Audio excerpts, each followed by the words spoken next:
About 10 years ago, I went to work for Doctors Without Borders. Since that time, I've worked for the United Nations. I'm obsessed with technology and how it impacts humanitarian emergencies. And the reason why is because in emergencies, you're dealing with a large number of people. There's a high risk to aid workers and beneficiaries that they're treating. You have a very short period of time to deal with the issues. And so any positive innovation can have a massive impact on the outcome of the situation. There's 4 soft technologies that run the aid industry: email, Excel, Skype, and Twitter. Twitter's the latest and greatest. They come in about 5-year cycles. There's really not too much more that we use. We're very basic, like the Marine Corps.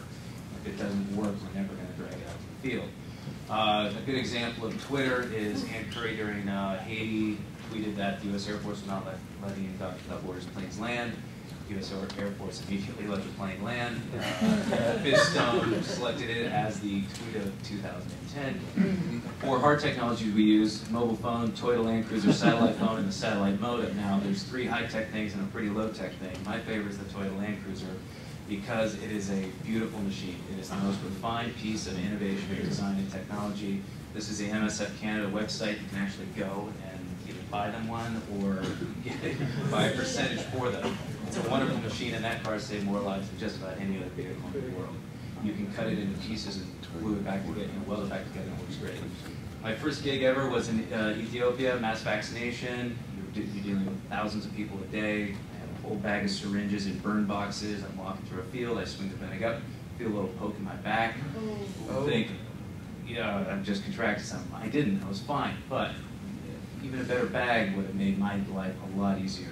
And it would make our job a lot easier disposing of syringes rather than just hurling them into a burn pit and throwing gasoline on them, which is standard protocol.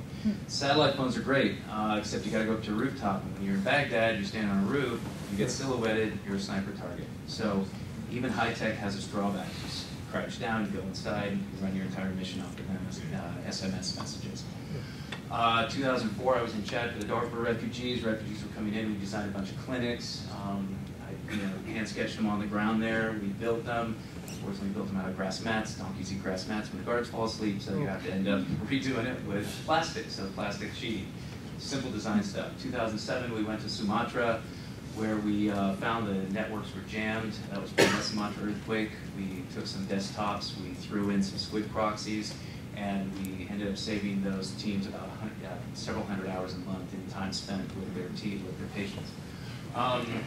2009, I basically got on Twitter and immediately found the L'Aquila earthquake, and ended up with a short while later with a BBC interview, thanks to Twitter.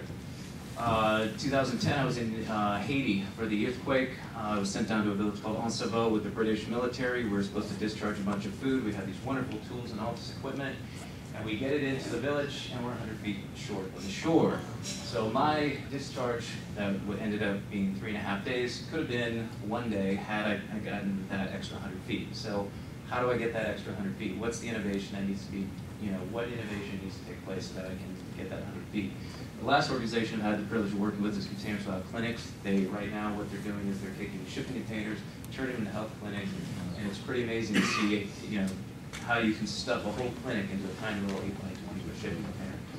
Mobile networks are great, but when something happens and everybody calls everybody, the networks don't work anymore. Nobody gets through. You got to rely on SMS.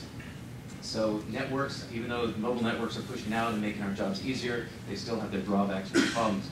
Mapping is wonderful. However, like a friend of mine just said, John, when you get on the ground, he said, I look at Google Earth, I get my bearings, and then I just go. Maps are great before you deploy, but once you deploy, you're no longer the user of the information, you're the source of information. Our biggest challenge is we pay $8 a megabyte for satellite communications. I was paying $8 a megabyte almost 10 years ago. Nothing's changed. If you can save me that money, that's a lot of kids that I can vaccinate. So the main points are disaster technology is not just high tech, it's very low tech as well. Simple is better because everything you put in the field is going to fail. And just because you know tech doesn't mean you know disasters. Now that's a little snarky and I apologize. And after the last couple of days I realized that you all do get it and you're all wonderful. And thank you very much.